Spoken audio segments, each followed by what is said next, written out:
Is democracy in decline? Well, we'll be discussing that today and the current shape of democracy with author and historian of ideas, Johan Norberg. I'm Jason McKenna, and this is the Observations Podcast. So welcome to the show, Johan, and today we're going to be talking on the issue of is democracy under threat? And you have a lot of capability to talk on this. You are the author of Progress, 10 Reasons to Look Forward to the Future, and also Open, the Story of Human Progress. But you do have a new book coming out, which is also linked to this topic. So would you like to tease us out with some of the ideas of this book and how it does link to our discussion points today? Yeah, sure. It's a book called Peak Human, what we can learn from the rise and fall of golden ages. And, well, this seems to be a good time to be talking about the end of world orders. So timing is conspicuous. So it's a history book from ancient Athens and onwards, looking at places and eras of explosive creativity in various sectors and why it turned out that way, but also in the long run, why they couldn't sustain themselves and why those episodes ended, and some lessons to be drawn. So, Johan, from your analysis of peaks and troughs through human history, would you suggest that we are in a so-called trough? It could be. It could be. Who knows? It feels like it, certainly in many ways, because many of the things that underpin this era of progress, things like a rules-based world order, openness to trade and to exchange in terms of intellectual exchange and economic exchange, seems to be under threat right now. And if we keep on moving in that direction, at least we're heading for trouble, I think. So let's build upon that analysis into the rules-based order. You've been an author of fairly positive books about the future. For example, in 2019, you stated that there are 10 historic reasons why we should remain optimistic. Has your view now shifted around democracy? Well, yes and no. There are some signs pointing to trouble, and I'm sure we'll get into that. But before we do that, I also think it's important to point out that progress is complex. It can happen despite the many mistakes we are making, because people, as long as they have a certain degree of freedom and they adapt and they improvise to solve the many problems that we create. So, I mean, since the turn of the millennium, in a way, we've have experienced an awful time. We've had the great financial crisis. We had the COVID pandemic that shut down the world. We've had Putin's invasion of Ukraine. 25 awful years. And yet, these 25 awful years have also been the best 25 years in human history. If you look at objective indicators of human well-being, if you look at things like extreme poverty, roughly 130,000 people were lifted out of extreme poverty every day since the turn of the millennium. Child mortality has been cut in half. So last year, 4 million fewer children died than in the year 2000.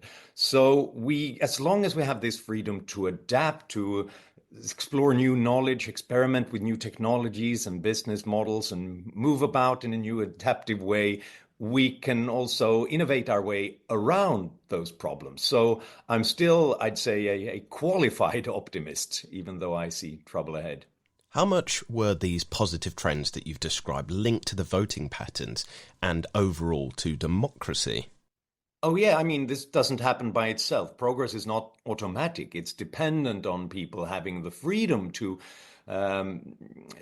change their ways and to adapt, to move to new places, to solve strange, new, complex problems in a novel way. And that's all dependent on open societies with a high degree of freedom and personal and civil and economic liberties. And obviously, if we are now seeing an erosion of those freedoms, then progress will be threatened as well.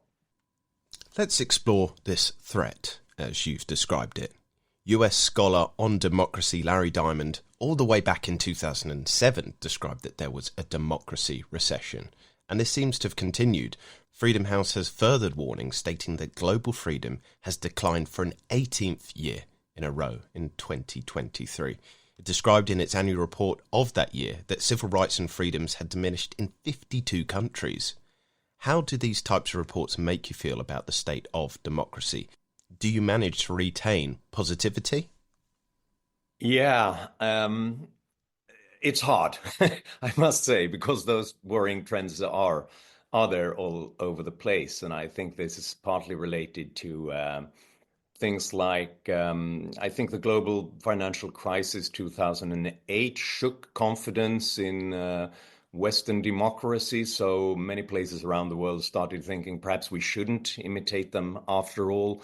And I also think that just the example of America has changed. It used to be the beacon of hope, the reservoir of freedom of democracy for the rest of the world. And now it seems like it has a president that doesn't really care what happens in other places and even seems to admire despots and dictators. And obviously, it sets another kind of example. And some of that democratic erosion takes place because of that.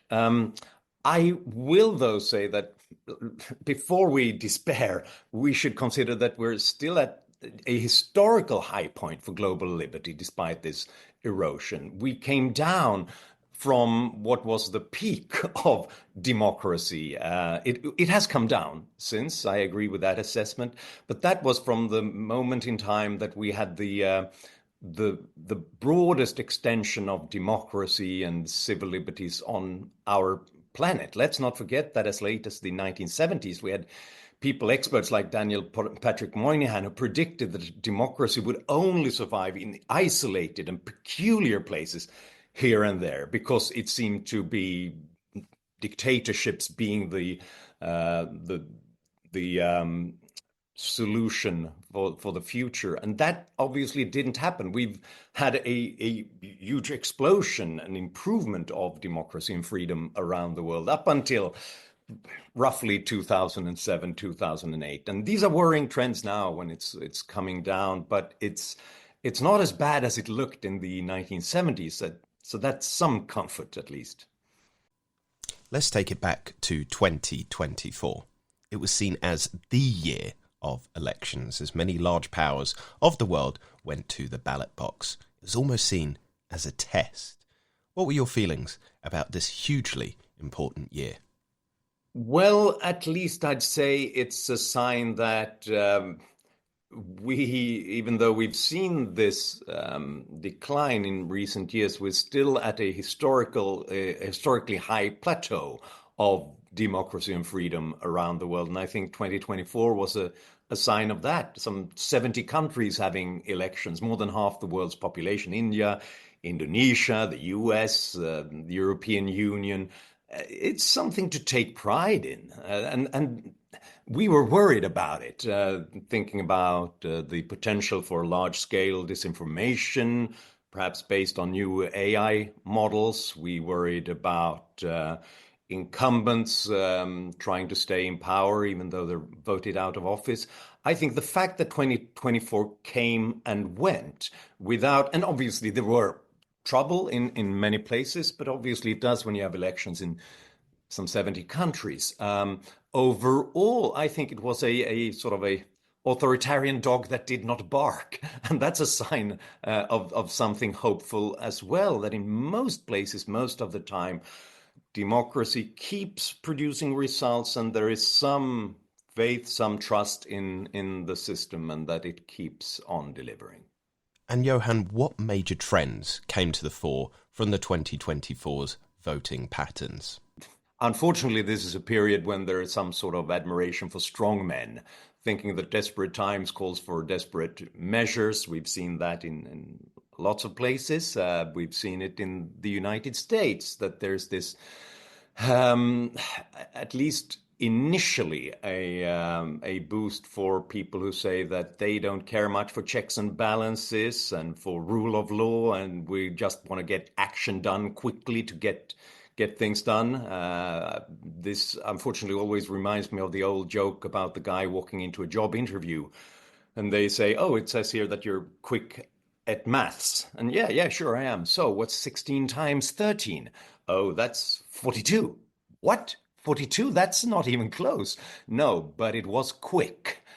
And that's often the problem with strongmen, whether they seize power or they get them through democratic means, that it's often bad maths coming up with quick, simple solutions. History tells us that this is not the way to solve problems. This is the way to move about in risky, scary ways. Oxford University has set up a Centre for Democratic Resilience, which it states is a response to tackle pressing issues brought about by growing political polarization and a rise of populist government movements that pose a significant challenge. Do you believe that we are at a stage where proactive measures like this proposed by Oxford University need to be happening? Oh, I absolutely do. I think it's essential because freedom and democracy doesn't defend itself by itself automatically. It's not our fate that we're going to have this. We've seen democratic backsliding before. We've seen this in lots of places, and so it has to be defended. We need watchdogs. We need to look into the risks of how authoritarians are trying to undermine our processes, but also domestic versions, the risk of an urbanization of democracies where executives systematically undermine checks and balances and the division of powers in countries. So I think we need to keep an eye on that. We have to remind people of the stakes involved, and we have to fight for it because if we don't, we might lose it. Your warning of a loss is also echoed by the Economist Intelligence Democracy Index in 2024. The report explained that only 71 of the 167 countries and territories covered by the index are classified as democracies. This is 6 fewer than in 2014. Also, France, the USA, Italy, and South Korea are amongst some previously strong democratic nations that have taken downturns. The analysis also gave a stark warning that the problems we discuss are not new, but they have arguably reached a tipping point beyond which it becomes more difficult to resolve them. Do you worry and share this view from The Economist that the regressions we have seen are too far to come back from?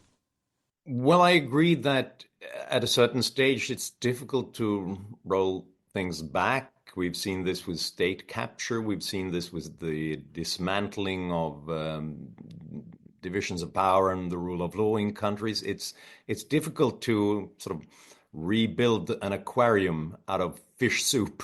But I'd also say at the same time it's never really too late because we have it within ourselves to decide how to move forwards. It's about our choices. It's about what we decide to fight for and not. And therefore, it's definitely worth doing it. I don't believe in the theory that there's a tipping point beyond which there's no hope whatsoever.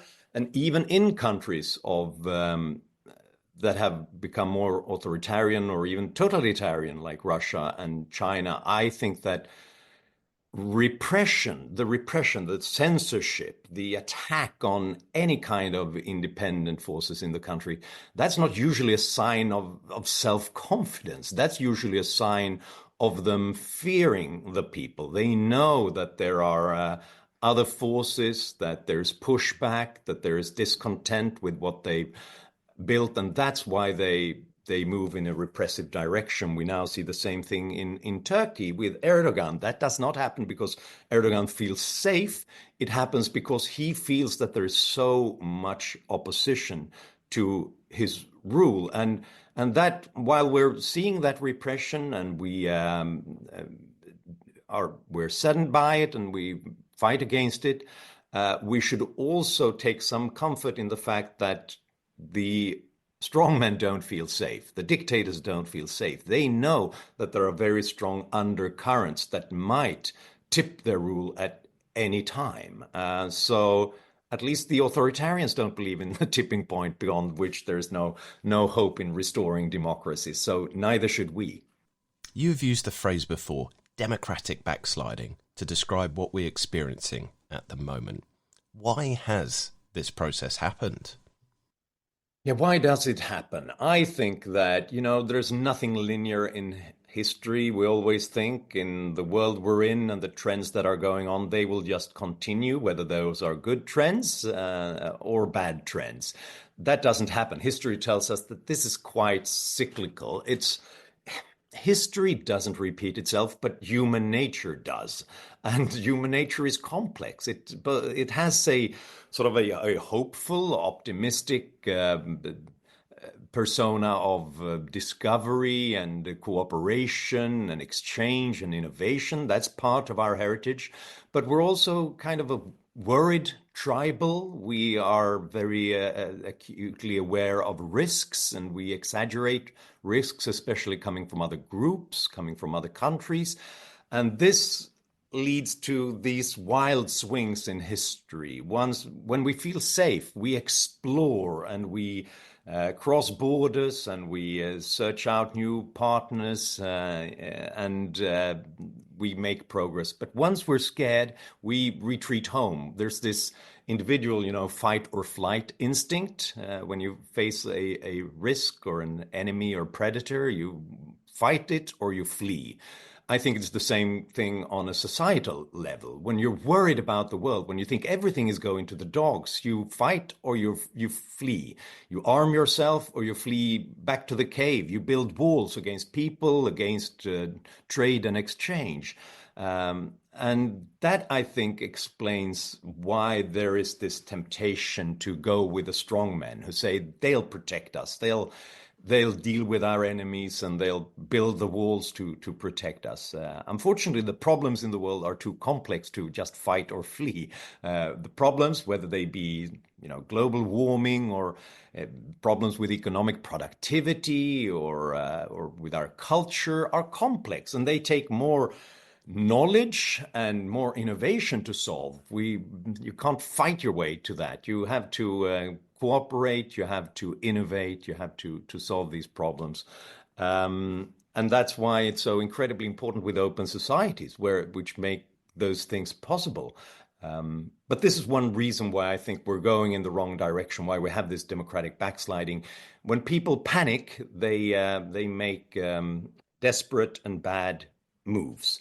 How do we fight that? Well, partly by trying to solve these problems, trying to rebuild trust in democratic and open systems, to explain what's at stake, that this is nothing we can take for granted. It's a historical exception that we've had these open societies, and it's worth fighting for. And also, I think, have a little bit of patience, because one thing we do know about authoritarian ideas, populist ideas, is the worst and the best thing about them is that they don't work. And in the long run, they disappoint the people who put them into those powerful positions. And that's an excellent opportunity to point to those failures and explain that we don't want quick maths, we want correct maths. And that takes a little bit more patience, because that has to grow from civil society, from open economies, and from more people being involved using their local knowledge and individual creativity. If we can get that done, I would be hopeful for the future. Now, to finish up, some people may feel inclined to read your book to learn the lessons of peak humankind. So, could you give us an insight into your latest release and when it will be released? Yeah, Peak Human will be published in Britain and Europe for the 1st of May.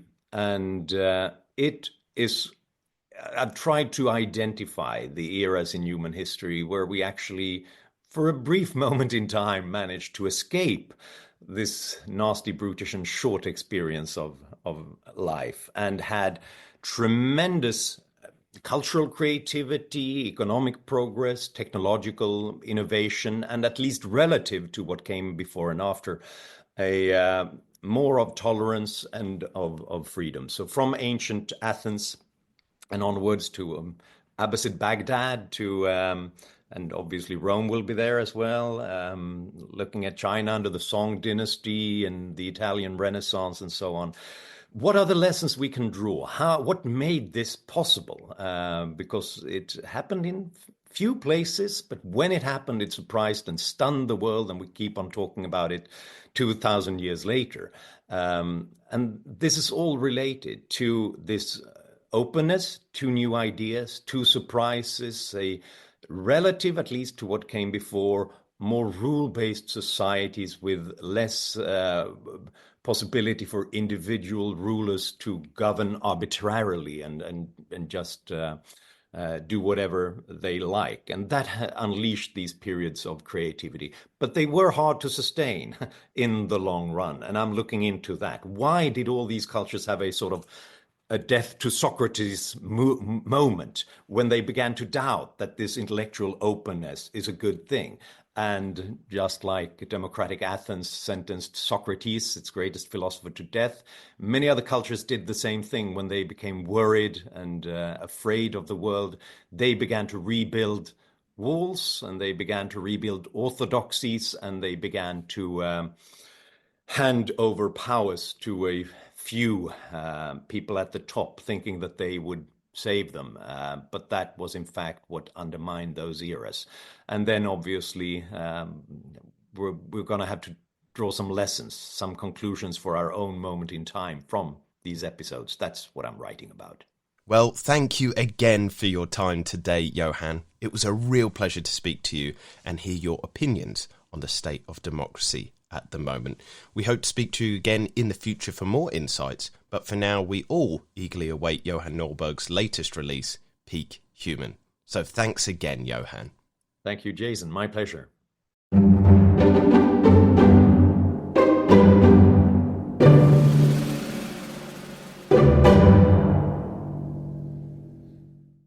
The Observations podcast has been brought to you by Democracy Volunteers, the UK's leading election observation group. Democracy Volunteers is non-partisan and does not necessarily share the opinions of participants in the podcast. It brings the podcast to you to improve knowledge of elections, both national and international.